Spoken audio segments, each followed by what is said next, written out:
नमस्कार मित्रांनो, ठरल तर मग या मालिकेच्या आजच्या भागात आता कोर्टामध्ये आता केस सुरू असते आणि त्याच वेळेला अर्जुनला सांगितलेलं असतं की तुमच्याकडे आता कमी वेळ शिल्लक आहे. त्यामुळे आता अर्जुनला सुद्धा मनामध्ये भीती वाटू लागलेली असते की कधी एकदा येणार आहे. मग आता कधी येणार आहे ऊर्जा याची वाट बघत असतानाच ऊर्जा संतोषला घेऊन तिथे पोहोचते. जेव्हा ऊर्जा तिथे येते ना, तेव्हा मात्र ती म्हणत असते की सॉरी, मला यायला थोडा उशीर झाला असेल, पण खरंच सॉरी. आणि त्यानंतर आता मुख्य मुद्द्याला हात घातला जातो आणि त्याच वेळेला आता विचारलं जातं की चला काय करायचं आहे. तेव्हा आता संतोषला कडघऱ्यामध्ये उभं केलं जातं. संतोषला जेव्हा कडघऱ्यात उभं केलं जातं ना, तेव्हा त्याला हजारो प्रश्न विचारले जात असतात आणि त्याच वेळेला अर्जुन पहिला प्रश्न विचारायला सुरुवात करतो. अर्जुन आता म्हणत असतो की तुला तर माहितीच आहे की तुला इथे कशाला बोलवले. शांता मर्डर केस मध्ये कोण इन्व्हॉल्व आहे या संदर्भात जरा चर्चा सुरू आहे आणि त्यासाठी तुला बोलवून घेतले. मग आता त्याला विचारलं जातं की त्या रात्री नेमकं काय झालं, हा खून नेमका कोणी केला, काय केला, याबद्दलची संपूर्ण माहिती तुझ्याकडे आहे तर आम्हाला सांग, या सगळ्यामध्ये कोण इन्व्हॉल्व आहे ते. मग आता तो बोलायला सुरुवात करत असतो. प्रिया मात्र आता त्याच्याकडे बघत असते की हा स्टेटमेंट काय देतोय. प्रियाला माहिती होतं की हा स्टेटमेंट काय देणार आहे, कारण प्रियाने ऑलरेडी त्याला ब्लॅकमेल करून ठेवलेलं होतं आणि त्यामुळे प्रियाला या सगळ्या काही गोष्टी परफेक्टली माहिती होत्या की हा काय बोलणार आहे ते. त्याच वेळेला संतोषला जेव्हा अर्जुनने प्रश्न विचारलेला असतो तेव्हा मात्र आता संतोष सांगायला सुरुवात करतो. त्यामध्ये संतोष आता सांगत असतो की खरं तर हा खून जो आहे तो मिस केलेला आहे. त्या दिवशी रात्री घडलेली घटना उगाचच खोटी आहे दाखवत तो उभी करत असतो. म्हणजेच त्यामध्ये आता तो असं काहीच दाखवत असतो की हे सगळं काही त्यानं केलेलं आहे आणि तो म्हणू लागतो की त्या दिवशी शांताचा खून मिस केला, मला अनावर झालं होतं आणि मला या सगळ्या गोष्टीचा कुठेतरी दी एंड करायचा होता. कारण तिला सांगून समजून सांगत होतो पण तिला ऐकायचं नव्हतं. तिने आता ठरवलंच होतं की ती काही गोष्टी समजून घेणार नाही म्हणूनच तिला आम्ही संपवलं. आणि मी जेव्हा तिच्या बरोबर हे सगळं केलं तेव्हा पहिल्यांदा एकदा सुरा घातला, नंतर पुन्हा सारखा मी सुरा घालत राहिलो असं देखील तो आता म्हणत असतो. पण आता हे सगळं काही त्याला प्रियाने बोलायला लावलेलं होतं, म्हणजेच प्रियाने त्याला ब्लॅकमेल केलेलं होतं. हा सगळा प्रसंग त्याला आठवतो आणि त्याच वेळेला प्रिया सुद्धा या सगळ्यामुळे खुश असते, कारण सायली अर्जुनला असंच वाटत असतं की प्रियाने सांगितलेलं असणार आहे, कारण ऐन वेळेला त्याने कोर्टात जी काही साक्ष बदली केलेली असते त्यावरून तर समजून गेलेलं असतं. कारण ना कोर्टामध्ये जेव्हा साक्ष होते तेव्हा मात्र आता सायली अर्जुनला आधी हेच वाटत असतं की हा नक्कीच आहे ना प्रियाची बाजू घेऊन बोलणार आणि अगदी तसंच झालेलं असतं. कारण प्रियाने त्या संतोषला धमकी दिलेली असते की तुझ्या बायकोचं ऑपरेशन करायचं आहे, तुझी बायको आजारी असते, मग विचार कर, तुझ्या बायकोचं ऑपरेशन करायचं असेल ना तरच हे सगळं काही पॉसिबल होणार आहे, नाहीतर तुझ्या बायकोचं काय होईल हे तुला सुद्धा माहिती आहे ना. नाही, माझ्या बायकोचं ऑपरेशन करणे इम्पॉर्टंट आहे, प्लीज तेवढं कराल ना. हो मी करेन, पण कोर्टामध्ये सगळे आरोप स्वतःवर घ्यायचे असंही आता सांगण्यात येतं. मग काय सगळे आरोप ती स्वतःवर घ्यायला तो तयार होतो. इकडे आता संतोषला अर्जुन पुन्हा एकदा कसून चौकशी करतच विचारत असतो की एकदा विचार करा की हे सगळं काही तुम्हीच केलेलं आहे का. त्यावर संतोष म्हणतो की हो, जे काही सांगत आहे ते मी खरंच तुमच्या समोर सांगत आहे, या सगळ्या काही गोष्टी मीच केलेल्या आहेत असं देखील आता सांगण्यात येतो. जेव्हा आता या सगळ्या गोष्टी सांगितल्या जातात ना तेव्हा मात्र ऊर्जाला सुद्धा धक्का बसतो, कारण ऊर्जा ही आता विचार करू लागते. तीही म्हणत असते की हे सगळं काय झालं, हे सगळं असं व्हायला नको होतं, कारण ह्याने माझ्या समोर एक वेगळीच साक्ष दिली होती आणि कोर्टात येऊन कोणाच्या तरी दबावाखाली हा वेगळी साक्ष देत आहे हे ऊर्जाला समजलेलं असतं. पण आता अर्जुन सुभेदार यांनी विचारलेल्या प्रश्नाला जे काही उत्तरं मिळालेली असतात त्यावर आता जज जे आहे ते म्हणत असतात की निरंजन, तुम्हाला काही प्रश्न विचारायचे आहेत का असं बोलून निरंजन यांना सुद्धा काही प्रश्न विचारले जातात. पण आता निरंजन वकील म्हणतात की नाही, मला काहीच प्रश्न विचारायचे नाही आहेत. मग आता निरंजनने असं म्हटल्यानंतर काही उपयोग नसतो. इकडे मात्र आता संतोषने स्वतःहून गुन्हा कबूल केलेला असतो म्हणून आता त्याला कोणीही प्रश्न विचारत नसतात. त्यातच प्रिया खूप मोठ्या याच्यामध्ये जिंकलेली असते, त्यामुळे प्रियाला खूप जास्त आनंद झालेला असतो. परंतु सायली आणि अर्जुन एकमेकांकडे बघत असतात. त्यांना कळलेलं असते की पुन्हा एकदा हिनं स्वतःची कातडी वाचवून घेतलेली आहे. तर दुसरीकडे मात्र आता जज जे आहेत ते आपला निकाल सुनावत म्हणत असतात की या निकालापर्यंत कोर्ट पोहोचला आहे की संतोष लांडगे यांनी हा खून केला आहे, त्यामुळे यांना आजन्म कारावासाची शिक्षा सुनावली जात आहे. त्यासोबत अर्जुन सुभेदार याने कोणतेही गुन्हा केलेला नाही, यासाठी अर्जुन सुभेदार यांना हे कोर्ट निर्दोष सोडवत आहे असंही आता सांगितलं जातं. एवढ्या सगळ्या गोष्टी आता बोलल्यानंतर मात्र खूप मोठा धक्काच इकडे मात्र असतो, तो म्हणजे सायली अर्जुनची जरी सुखरूप सुटका झालेली असली तरी सुद्धा तो मुलगा खोटं बोलतोय या गोष्टी क्लिअर असतात. इकडे आता अर्जुन हा ऊर्जाचे आभार मानत असतो. ऊर्जाला म्हणत असतो की ऊर्जा, ऐन वेळेला कोर्टात तू जर संतोषला घेऊन आली नसतीस ना तर आज माझं काय झालं असतं मी विचारही करू शकत नाही. पण ऐन वेळेला तू होतीस ना म्हणून हे सगळं काही जमलं. खरंच तुझे मनापासून आभार असंही आता म्हटलं जातं. त्यावर आता ऊर्जा म्हणत असते की त्यात काय एवढं. तेवढ्यातच तिकडे आता प्रिया सुद्धा आलेली असते आणि प्रिया तिथे आल्यानंतर म्हणत असते की खरंच कमाल झाली आणि सायली आणि अर्जुन तुमचं अभिनंदन असंही ती आता बोलत असते. जेव्हा आता या सगळ्या काही गोष्टी ती बोलते ना तेव्हा मात्र अभिनंदन बोलून तिकडनं निघून जाते. दुसरीकडे आता सायली, अर्जुन आणि ऊर्जा बोलत असतात. ऊर्जा म्हणत असते की त्याने अचानकपणे साक्ष कशी काय बदलली काहीच कळलं नाही, कारण तो माझ्या समोर भलतच बोलला होता आणि तो इथे वेगळंच बोलला. पण आता सायली ऊर्जाचं कौतुक करते, ऊर्जाचे आभार मानते, कारण आज जर ती नसली असती तर पुन्हा एकदा प्रॉब्लेम झाला असता आणि या सगळ्या गोष्टी बरोबर ओळखून होती. त्यामुळेच आता या सगळ्या गोष्टी ज्या वेळेला कळतात ना त्यावेळेला आता सायली, अर्जुन ऊर्जाचे आभार मानू लागतात. दुसरीकडे मात्र आता चैतन्य म्हणत असतो की तू या सगळ्यासाठी खूप मेहनत घेतलीस आणि तुझ्यामुळेच मी निर्दोष सुटू शकलो. आता चौघही जण बाहेर जातात. बाहेर गेल्यानंतर काय, आता समोरच ना संतोषला आणलं जातं. संतोषला खरं तर आता पोलीस कोठडीत ठेवण्यासाठी घेऊन जात असतात. तेव्हा आता संतोषला अर्जुन आणि सायली अडवतात आणि म्हणत असतात की या सगळ्यामध्ये तू निर्दोष आहे हे मला माहिती आणि तू या सगळ्याचे आरोप स्वतःवर घेतलेस. पण आता तू काळजी करू नकोस, टेन्शन घेऊ नकोस. याचा मुख्य आरोपी कोण आहे ना हे शोधल्याशिवाय मीही शांत बसणार नाही. आता मला फक्त पुरावे शोधायचे आहेत, हेही आता अर्जुन त्या संतोषला सांगत असतो. संतोषला जेव्हा या सगळ्या काही गोष्टी तो सांगतो ना तेव्हा मात्र आता इकडे ऊर्जा सुद्धा म्हणत असते की तुलाही चांगलंच माहिती आहे तू माझ्या समोर काय बोलला होतास आणि इकडे येऊन काय बोललास ते. त्यावर मात्र मी तेव्हा तुम्हाला काहीतरी वेगळंच सांगितलं होतं, पण जे खरं आहे ना तेच मी तुम्हाला आता कोर्टात सांगितलं. मीच खून केला आहे असं देखील आता तो बोलत असतो. तो जेव्हा हे सगळं काही बोलतो ना तेव्हा मात्र आता तिकडनं त्याला पोलीस घेऊन जातात. जेव्हा पोलीस त्याला घेऊन जातात तेव्हा अर्जुन, सायली जाणाऱ्या संतोषकडे बघत असतात. पण या सगळ्यातही आता जी प्रिया असते ना ती टाळ्या वाजवत तिथे येते आणि प्रिया तिथे आल्यानंतर म्हणत असते की अजूनही तुम्हाला विश्वास बसत नाहीये का, त्याने कोर्टात जर साक्ष दिली आहे तरी सुद्धा तुम्ही एवढा विचार करताय.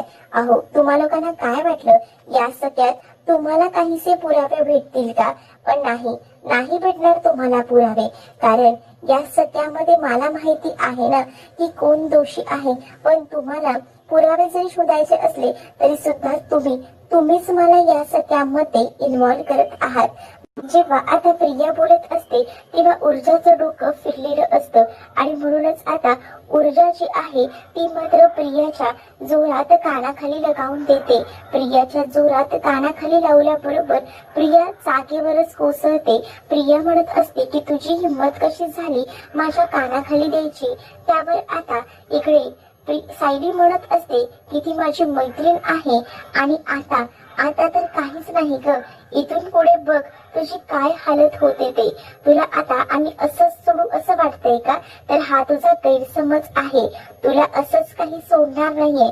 तुला जसं लटकवीन ना तेव्हा तू विचार करशील की तुझ्यासोबत नेमकं झालंय तरी काय याचा, असंही आता म्हटलं जातं. इकडे सायली अर्जुनला माहिती असतं की या सगळ्याच्या मागे नेमकं कोण आहे ते, कोण आहे आणि का करते ते.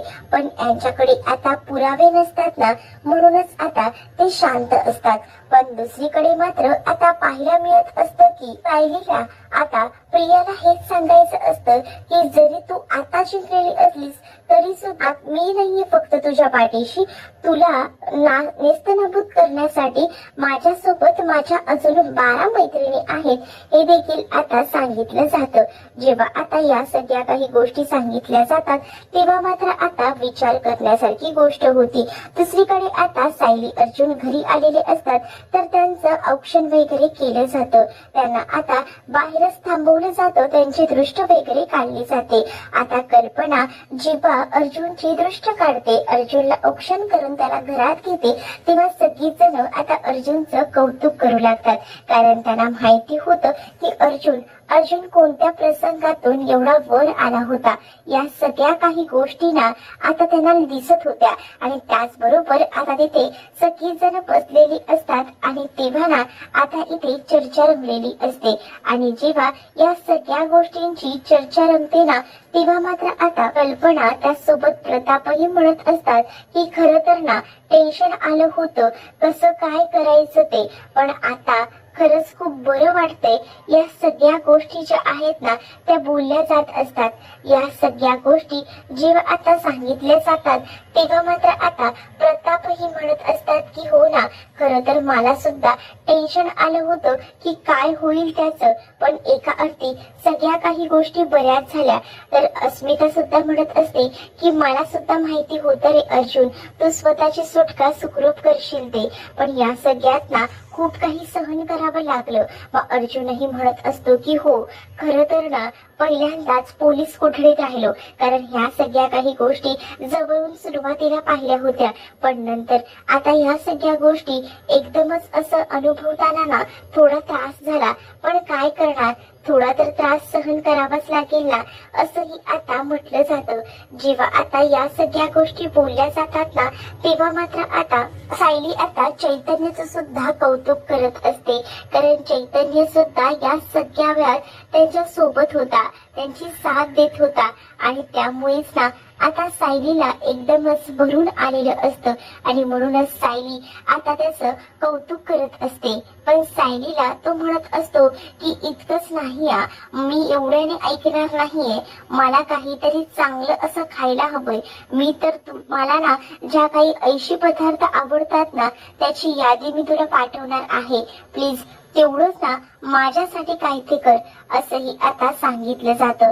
एवढ्या सगळ्या गोष्टी जेव्हा आता अर्जुन सायलीला चैतन्य बोलत असतो तेव्हा मात्र हो तुझ्यासाठी ना तुझ्या आवडीचं सगळं काही केलं जाईल, तू काळजी करू नकोस, असं देखील आता म्हटलं जातं. तर दुसरीकडे मात्र आता इकडे सुमनही म्हणत असते की अर्जुन, खरंच ना तुझं कौतुक करावं तेवढं खूपच कमी आहे.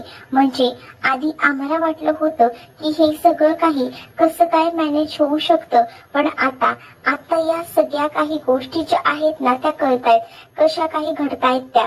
खरंच स्वतः आरोपी असताना सुद्धा तू बाहेर राहून जे काही पुरावे शोधून काढून स्वतःची सुटका करून घेतलीस ना त्यावरूनच कळतंय रे तू किती महान वकील आहेस ते. इकडे आता अर्जुनचं कोड कौतुक सुरू असतं, कारण अर्जुनने खरंच खूप मोठ्या संकटातून स्वतःची सुटका करून घेतलेली असते आणि त्यावरच आता अर्जुनच्या आवडीचे सगळे पदार्थ बनवायचे आज, असं आता म्हटलं जातं.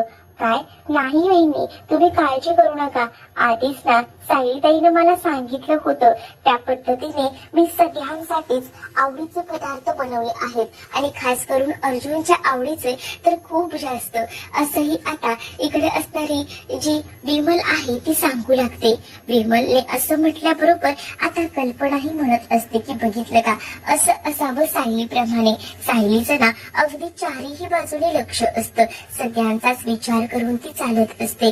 मग दुसरीकडे आता प्रतापही म्हणत असतात की आता ना तुम्ही दोघही जण रूम मध्ये जा, चांगला आराम करा.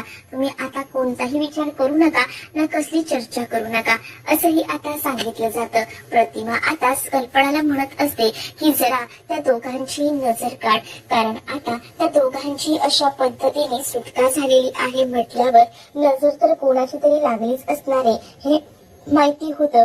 आणि या आधी सुद्धा यांना अनेक संकटांना सामोरं जावं लागलं होतं, म्हणूनच मग आता त्यांची नजर काढायला म्हणून सांगितली जाते. मग काय, कल्पना जाते आणि त्या दोघांची नजर काढून घेते. दुसरीकडे अश्विन म्हणत असतो की थांबा, तुम्हा दोघांना काहीतरी दाखवायचंय. आणि मोबाईल मध्ये आता तो एक व्हिडिओ दाखवू लागतो, ज्यामध्ये खरं तर आता अर्जुन जो आहे त्याच्याबद्दल रिपोर्टर बोलत असतात. आणि रिपोर्टर आता सांगत असतात की खरं तर या सगळ्यामध्ये अर्जुन सुभेदार हे निर्दोष आहेत, पण आम्हीच पत्रकार त्यांना ओळखण्यात चुकलो.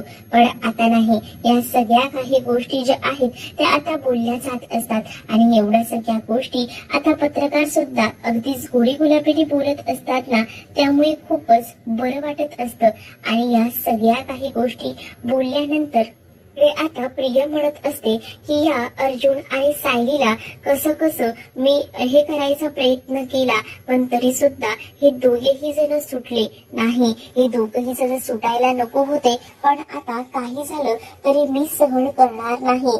आता मला तर काही झालं तरी पुरावे जे आहेत ते संपवावे लागतील, त्यासाठी मला अधिराजची मदत लागेल असं देखील आता सांगितलं जातं. मग म्हणूनच अधिराजची मदत घ्यायला हवी असं म्हटल्यानंतर तिची आता जोरदार तयारी सुरू होते. मग तिला बाहेर जायचं असतं आणि म्हणूनच मग ती आता म्हणत असते की मी जरा काम आहे, खरं तर USA चे क्लायंट येणार आहेत आणि त्यासाठी मला जरा जाऊन यायचं आहे असंही ती म्हणत असते. तेव्हा अश्विन म्हणतो की एवढ्या रात्री, हो हो पण मी लवकरच येईन असं देखील आता ती अश्विनला सांगते. अश्विनला जेव्हा या सगळ्या गोष्टी ती सांगत असते ना, तेव्हा सायली अर्जुन रूम मध्ये जाताना मध्येच थांबतात, कारण त्यांना माहिती असतं की ही काही कामाला वगैरे लागलेली नाहीये, या नक्कीच कुठेतरी जायचं असेल. पण आता इकडे घरातच सुद्धा ते विचारत असते की चालेल ना मी गेली तर. हो हो, प्रताप म्हणतात की जर तुझ्या नवऱ्याला चालणार असेल तर आम्ही कोण आहोत तुला बोलणारे, तू तुझ्या नवऱ्याला विचार. तर आता अधिराजला तिथेच उभं राहून ती आता मेसेज करू लागते आणि त्याला सांगते की मला भेटायला ये, मी आता घरातला निघत आहे. दुसरीकडे सायली अर्जुनला म्हणत असते की ही उगाच खोटं सांगत आहे, ही कुठे जात असेल. अर्जुन म्हणतो की नक्कीच ही अधिराजला भेटायला जात असणार आहे. अधिराजशी आपण बोलून घेऊया, त्याला विचारून घेऊया. इकडे सुमन आणि प्रतिमाला सुद्धा आता बरीच रात्र झालेली असते, पण त्या सुद्धा आता तिकडनं जायला निघत असतात. एक एक करून सगळी जण आपल्या रूम मध्ये जातात. तर अस्मिता आणि त्याचसोबत आता चैतन्य तिथे उरलेले असतात. अस्मिता आता चैतन्याला म्हणत असते की जरा मला सांग ना, या सगळ्या गोष्टी म्हणजे या सगळ्यामध्ये अर्जुनला अडकवलं त्यात कोण इन्व्हॉल्व आहे, तुला काही माहिती आहे का? त्यावर चैतन्य म्हणतो की मलाही अजून माहित नाही, पण या सगळ्याचा शोध सुरू आहे. बघ ना, या सगळ्या गोष्टी कळतायत का? अर्जुनला कशा पद्धतीने अडकवले, विचित्र अडकवलं, पण या सगळ्यामध्ये जो कोण असेल ना त्याने खूप जास्त मोठा मास्टर प्लॅन केलाय. इकडे चैतन्यने आता अस्मितासाठी काहीतरी गिफ्ट आणलेलं असतं आणि मग तो तिला म्हणत असतो की तुझ्यासाठी काहीतरी आणलंय मी. आणि मग बॅगेत ना त्याने जे काही प्रोडक्ट्स आणलेले असतात ते देतो, त्यामध्ये नेल पेंटही असते. ती आता दिल्यानंतर मात्र आता ती म्हणत असते की बघितलं का, आता हे मला देतोय. लहान असताना मी जेव्हा नेलपेंट लावायची तेव्हा अश्विन दादा, तू, अर्जुन हे सगळे जण ना माझी मजा घ्यायचे आणि आता मला हीच नेलपेंट तू गिफ्ट देतोय का, असंही आता म्हटलं जातं. जेव्हा आता या सगळ्या गोष्टी बोलल्या जातात तेव्हा मात्र चैतन्य म्हणत असतो की हो, मला कळतंय, पण ऐक ना, हे जे आहे ना ते तुझ्यासाठी खास आहे, मस्त लाव. पण आता ती म्हणते की हे सगळं करून कोणाला दाखवू. मग चैतन्य तिला समजावतो आणि म्हणतो की बघ, हे सगळं करून कोणाला दाखवायचं नसतं, स्वतःसाठी कर, स्वतःसाठी काहीतरी छान तयार हो, असं देखील आता म्हटलं जातं. जेव्हा चैतन्य हे सांगतो तेव्हा अस्मिताला सुद्धा या सगळ्या गोष्टी पटतात. इकडे आता सायली अर्जुन बोलत असतात. अर्जुन आणि सायली बोलत असतानाच आता त्यांना माहिती असतं की प्रियाला स्वतःवरचे आरोप हे खोटे आहे ते सिद्ध करण्यासाठी कुठच्याही थराला जाऊ शकते. ती आताही ना कुठेही गेलेली नाहीये, ती अधिराजला भेटायला गेलेली असणार आहे. यावर तर आता सायली अर्जुन ठाम असतात. पण जर आता ऐन वेळेला ऊर्जा आली नसती तर खूप मोठा प्रसंग घडला असता हे सुद्धा त्यांना वाटत असतं. पण त्याने ऐन वेळेला साक्ष बदली केलेली असली तरी सुद्धा ना आपण त्याला असं सोडायचं नाही. आपण या सगळ्याचे पुरावे दाखवायचे. आणि मी तर म्हणते आपण अजून किती दिवस या सगळ्या गोष्टींमध्ये अडकून बसणार आहोत. मला तर असं वाटतं ना की आपल्याकडे एक एक पुरावे आहेत ते आता ओपन करूया. दुसरीकडे अधिराज आणि त्याचसोबत प्रिया हे दोघेही जण भेटलेले असतात. अधिराजने प्रियाला पुन्हा एकदा 5 लाख रुपये दिलेले असतात आणि त्याने आता त्या सगळ्याचा व्हिडिओ सुद्धा रेकॉर्ड केलेला असतो छोट्या कॅमेराने. सायली अर्जुनला म्हणत असते की आता पुरे झालं, खूप झालं, आपण ना आता जे काही आहे ते बोलून टाकूया सगळ्यांसमोर, एक एक करून तिचं सत्य आणूया. सायलीने मोबाईल चार्जिंगला लावलेला असताना सँडीचा कॉल येतो आणि नेमका आता तो फोन जो आहे तो प्रियाने उचललेला असतो. प्रिया जेव्हा फोन उचलते तेव्हा प्रियाला कळतं की ही लोक नक्कीच आपल्याबद्दल काहीतरी पुरावा शोधण्याचा प्रयत्न करत आहेत आणि त्यामुळेच प्रिया थोडी अशी घाबरलेली असते. पुढे काय होईल हे पाहायला आत्ताच माझा महाराष्ट्र या YouTube चॅनलला सबस्क्राईब करा. धन्यवाद.